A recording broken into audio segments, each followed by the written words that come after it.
Can I hold it like this or no? Yeah, I don't see why not. Hello. Wait, let me make sure it's speaking. You do all this and then even recording. Okay. I know, right? Okay, wait, I'm saying. Hello, everybody. I am Just Thrasher, director, writer of Unrequited. I'm Todd Jackson, and I play Liam, but I'm also the producer and video editor. Hi, my name is Natalie Miles. I'm the producer, and I act as Amber in our beautiful show, Unrequited. Welcome to our actors show for episode 1. Woo! Yes, that different energy. That way we can figure out which way we're doing. There you go. I like that. But I am curious, though. Like, what was your thought process of, you wanted to do this? Honestly, I tell the story all the time. I stopped taking unpaid work, so I have no idea how I submitted for this job. And then all of a sudden, Natalie reaches out to me talking about, you have an audition for Liam, which I actually submitted for Liam and Dex. Now looking at it, me being Dex is not... But honestly, what really sold me on it was when I met you for the audition. Because I felt your energy and you came in, it didn't feel like there was a lot of pressure. We ran through it a couple times, you gave me some feedback, because I didn't read the full script by that point. And then when we met to do like the full table read and I met everybody, I was like, there's no way I could not do this. But was the first audition online or like Zoom? It was Zoom. Was Was Zoom? it? But did I do a Zoom. self-tape? No, what you had did was, when I found Todd, I was like looking through your actual reels, and you had like, your beautiful reel of all you act, and I was like, oh yeah, this guy has chops. And I was like, let's just do a Zoom. I'm in my living room, and I just I just go to my little table, and then I had seen him, and he had a lot of energy too. He was like, hi, and he was bright, and he was smiling, and then of course I read the script, so I was like, for me, I think this is what Justin was thinking when he wrote Liam. I feel like this person has that energy, and I remember, and that's what I want. And I remember, like, I met you here at the office, and I was like, and I had your videos up, and I was like, I'm gonna just tell you who I found already. Yes, and I remember seeing that, and I said, that's Liam. Yeah. And I looked at it, I said, I recorded it, because I recorded our thing. I was like, I'll tell Justin about it. I was like, but honestly, I was already telling him, I was like, most likely I'm gonna put you for the part, I'm gonna be honest. I was like, but I don't make the only decision, so I do need to take it to the director. I was like, however. But you ever like wrote something and then you already know who you want to play, but you just can't convey, like, I was trying to say, well, me and Natalie talk all the time about Liam, who should play it, the type of energy, the person, but I couldn't really like tell her like how I really felt about it. Remember I was telling you? Yeah, it was hard. And then I remember you said, I got the perfect person. And I was like, all right, I guess I'll see him. And then you popped up on the screen. And I think even before you said a word or something, I already felt the energy. And I was like, yeah. And then you auditioned. And then I was like, all right, this is it. Yeah. And then in person, like you said, it even like solidified it all. So. No, yeah, that was the best part. I think the best part was actually finding you, to be honest. That was one of the, like, it felt like God sent, because like I actually had put it up. It was like we were actually struggling, because I was actually trying to find people, and some people that submit, I'm like, did you read this? Because like it's about knowing if you can do something. And I like that that's funny, like you submit, because I do the same thing. As an actress, I submit to multiple things for a thing, and then I think back on it, and I'm like, baby girl, that's how was you supposed to do that role and that role? They're two different roles, and but as actors, we like to be like, I can do anything, and so I think the best part about it is when you actually find somebody that's like, no, that's the person. I was like, whoever you may have on standby, I was like, you want to talk to him?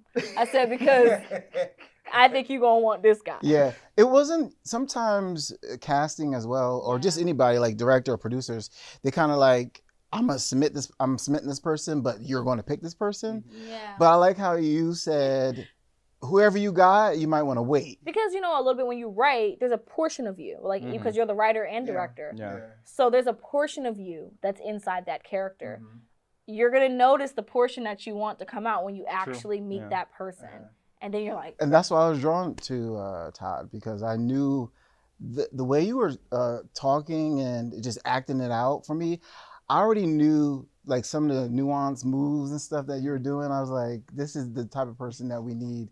But the fact that you thought you was going to be Dex, like, You know why I say that? I You know didn't even why? let baby. I didn't even It's talk to him about because that. I no. said, Liam, you saw. I didn't even respond, but I'm actually laughing because you're telling me you submitted to both. It wasn't like I didn't. Even, it's like I didn't even see it. Right. I saw it for this, and I said, that's the one. We always, because as writers and everything, you know, you write characters. Like I wrote a movie before. I'm like, I don't care who plays this, but this was a particular script I wanted to like. We have to get these type of people, and I don't want to like just pick anybody. But the fact that you said Dex, I was like, do he know who Dex is? And when we found Dex, I was like, this is Dex. Oh my gosh, and that was even a comb through.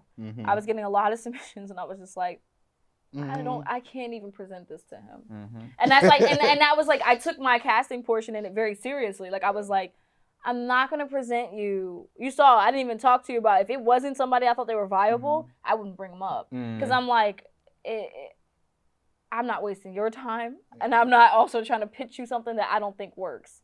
Very much, you know, when I found Davi, it was also similar energy. He had very similar, it was very much energy too.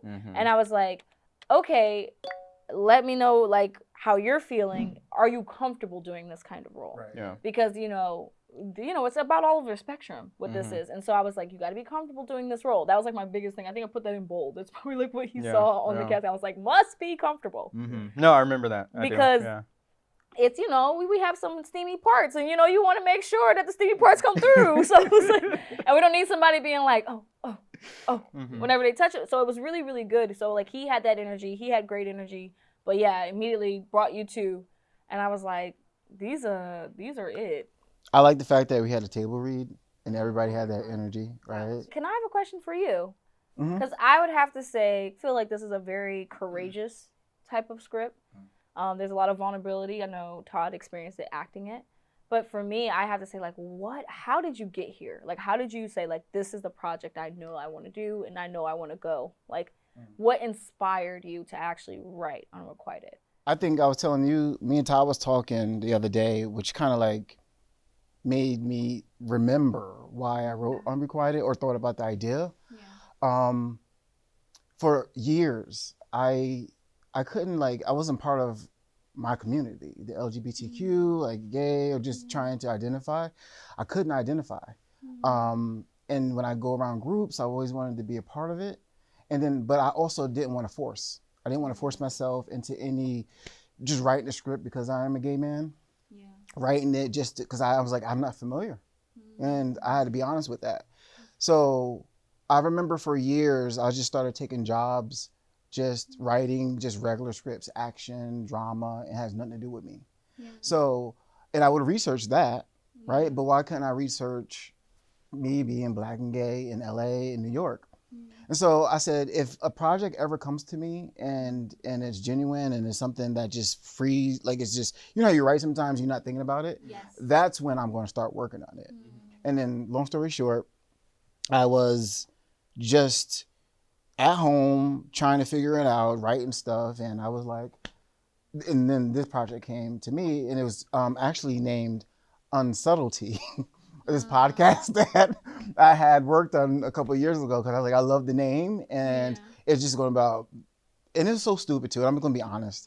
It was about the tea, like, and I don't even talk like that about gossip, and I don't even use that word. And I was like, how can I be in the? This is me forcing. This is me forcing the lingo. This is me forcing myself trying to say I'm gay and just be someone I'm not. And I just started writing this character, and I was like, well, let me write about me. Let me write about some of the situations like at work. I'm so fed up at my job. I'm so fed up with friendships, and I'm all alone. And at one point I thought I made up a friend. And so that's why I kind of like started writing, and like, I'm not telling a full story on paper, but I'm just going to say, what if this happened? And part of it is just like me just trying to figure out, getting stories out there that actually made sense of dipping into a world that's not real and dipping into a world that is real, and then taking pieces of me and putting it into it. That's what I did. And I was like, let me see what comes of it. And it just flowed. I literally wrote it and I was like, oh, this kind of makes sense. And then that's when I called you and I was like, what if we do something like this? And we sat there and we talked about it, and it was like, this is a good idea. Let's just see how it goes. It still wasn't even fully developed. And I was like, well, if it's not fully developed, is this something that I actually feel like I want to shoot? And then as creatives, we all have a bunch of shorts and a bunch of stuff that we kind of write, right? And it's like to the left, right? Ideas. And just, Ideas. The idea pal. right, yeah. And then it's a drawer full of them or a binder full of them. This is the one story that I felt like I had a connection to. I didn't know why I had a connection. I was like, but it came out kind of easy.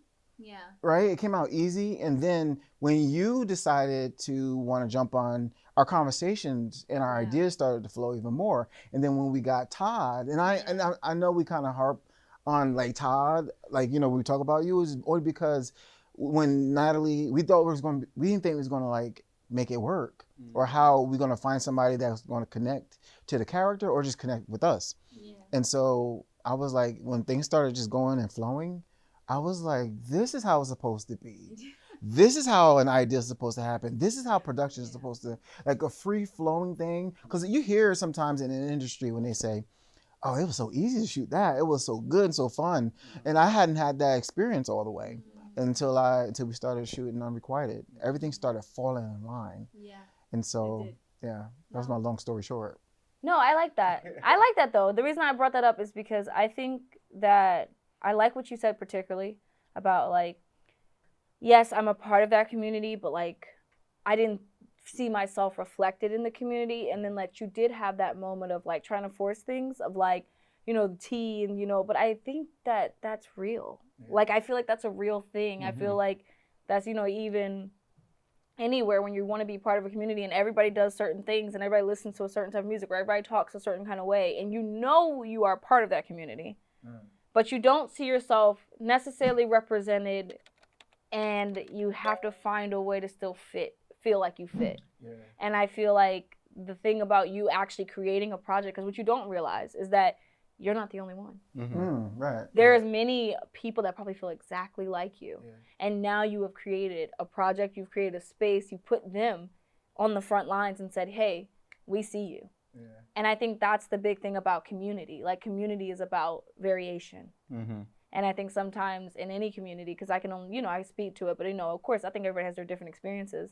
But, like, it's about the variation in a community. And sometimes it can be very, what they call culty. You know, like everybody, you know, cultish. It gets, any sub-community can get cultish. I mean, I grew up in West Philly, and people don't think that. Because they're like, well, you don't really talk like you're from West Philly. But then let me get angry enough, you know?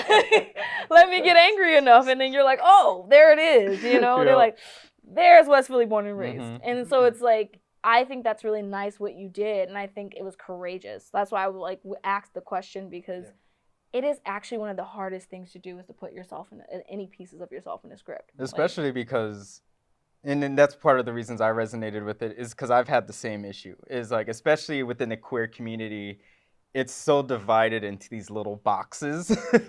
And you have to speak a certain way, talk a certain way. And I never felt like I fit into any of those.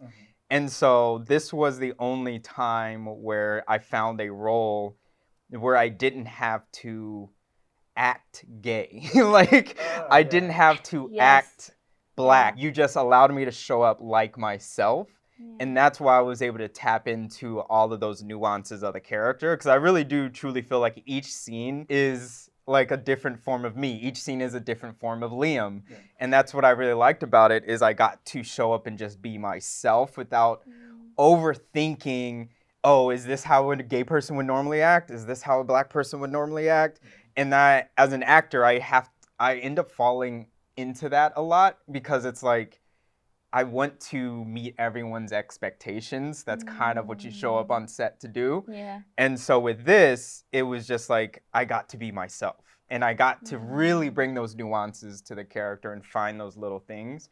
And I think that exactly what you said is like, people will resonate with that, because there are a lot of people that don't feel seen. And with this, it was just like, this was just a story.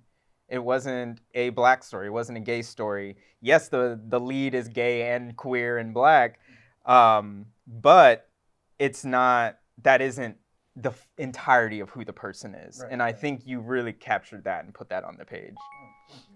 So it's like, I want to say that's a testament to like, write the story that you want to see told, because Right. you Yeah. hadn't seen that representation and you told it, and now like it came out beautifully. Yeah. And I think like even parts of the story I wanted to tell, even the part when you and Dex is in the bed, we could have easily made it raunchy and really nudie, all that kind of stuff. If I'm making a word up, then that's fine. But because we always see that. Yeah. We always see we that, do. especially when Hypersexualization. you We know, see it. We do. Mhm. I was like, why do we always look?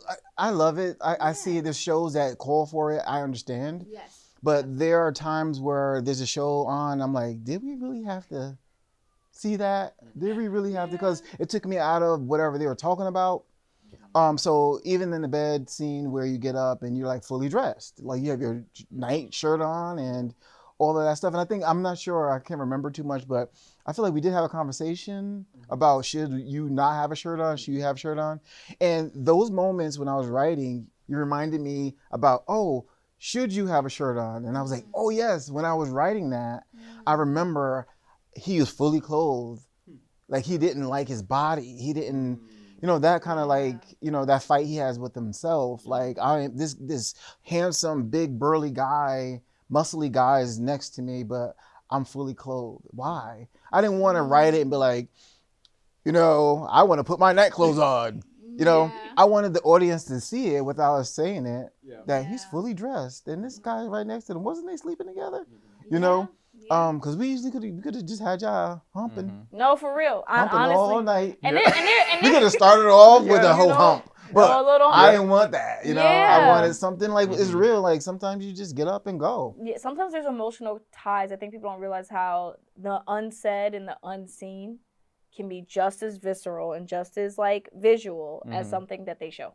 Yeah. Like the tension between the two, with him being fully clothed and him being naked, without saying, hey, this guy isn't probably as confident. You automatically can tell there's a difference in confidence between the two men. And I think that's why you really captured that. And you would think like, oh, it's just simple. He's just clothed. Yeah. And it's like, no, he actually captured, like, one is looking like the world is his and the other is unsure. I mean, literally a Greek god. No, literally, you know, like he's looking like the world is Just his. there. Yeah. Just You know? there. And then and you have this person that's like, you know what? I see you, but I don't.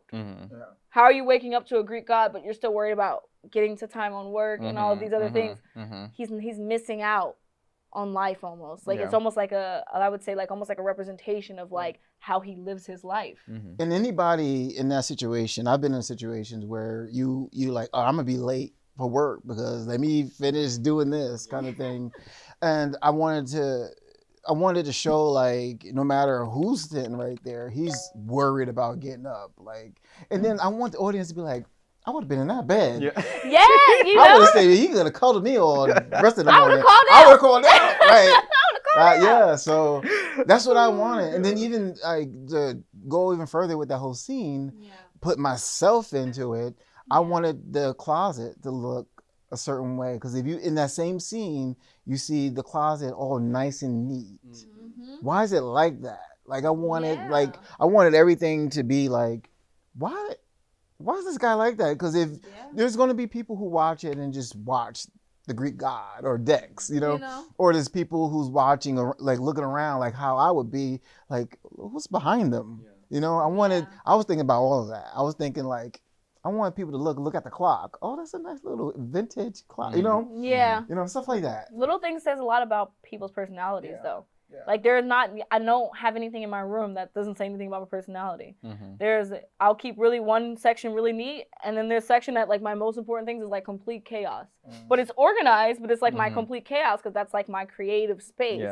And then, so I think for, Liam to have his closet nice and clean and all of that, I think that really spoke to his character. And I think he really did showcase it, because I've never seen a man's bedroom that I've walked into looking that nice.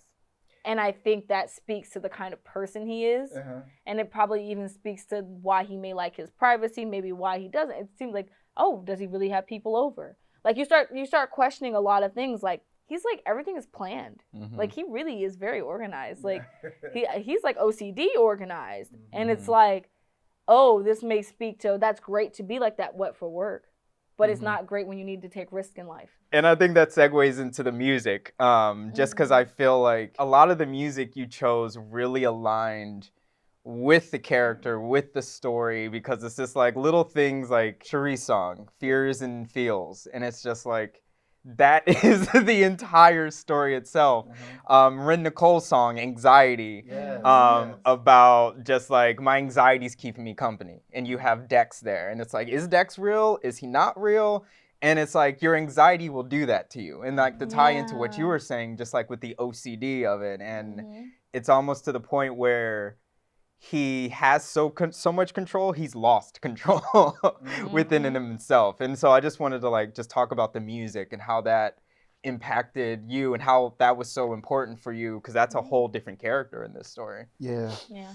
I always think that music should be like one of the number one things that people should put in their projects. Sometimes it's just an afterthought for people. I work with people who just don't care about music. But I always think that music is the movement, and is, like you said, is another character. So going into this project, when we first started, the first things I told Natalie was like, the music has to be as important as the script, because when I watch film and shorts and TV shows, that's what gets me. And I said, once I do a project that I truly, truly care about, the music is just going to be second nature. It has to be. But I also knew that when I feel something and the words hit me, and I just knew that, especially with Fears and Feels, it was just part of, like, it felt like it was part of my skin a little bit, you know? Yeah. I listened to it over and over again to a point where it just felt like it was glue. It was glue, just like when we found out. It felt like that. It felt like, oh my gosh, I don't care what we have to do, get him. Yeah. I don't care what we have to do, get this song. Yeah. That's how I want to feel. That's how I want to feel with everything that I do pertaining to a show like this. And the music was very important. I needed that. I needed that song. And even Anxiety, I listen to all the time now. It truly was a passion project, and to get everybody on there that was very passionate about it, it shows in this project. Like it's reflected there. Yeah. And it's great. Sometimes when I introduce music, even this music like that we have on here, like we have a friend of mine, Barry Boo, Uncertainty. Like that's the end of this. You know, just the title itself made me feel like uncertain, like what's going on with Liam. Like I'm telling you, all the messages that I've gotten. I don't know, I get so excited again after just thinking about it. Just thinking about it. Yeah. It makes me feel so good to even have everybody excited about it. And the fact that everybody saw it recently and text me, and they're proud themselves. Yeah. You know, emails we're getting. And so I was like, we're just going to do this and see what happens. Yeah. But I am overjoyed, and I'm so excited to see what comes next from it. And what I really loved is that we took everything that already existed and we added our own flavor to it. We made it so unique. And like one of the things that I started to realize is, for queer people, for Black people, it's this: we get the same stories over and over and over. And even like what you're saying, there has to have been at least 5 out of 20 shorts I saw that started with a hypersexualized scene. For you to flip the script, and instead of, we start off in bed, but then it's like, they ain't doing nothing, they're just talking. That in itself was set up where it's like, oh, this is going to be different. And I think like, whether it's subconscious or not, you quickly pulled the rug from under people, what the expectations were in each scene. You kept doing that. Even with the therapist, it was like, what's going to happen? And then you pull the rug from under you. And then you see it, and then you pull the rug from under you again. And it's like, that storytelling, it was beautifully done, and it keeps you on the hook every time you go. And even the way that it ends, you end on this cliffhanger where it's like you want to see more and you want to see what happens with this character and this world and these people. What is real, what isn't? And it's just like you set that up within this short amount of time. Just to add to that, I would never have done this the way I've done this with a cast like this in crew, but the cast had to understand the characters themselves. And the fact that each and every single one of you did that, my job was pretty much easy. Yeah, read the words and stuff, but just do what you think. And this is what came of it. And I think that was most prevalent in our scene, honestly. Oh my gosh, yeah. Because we really...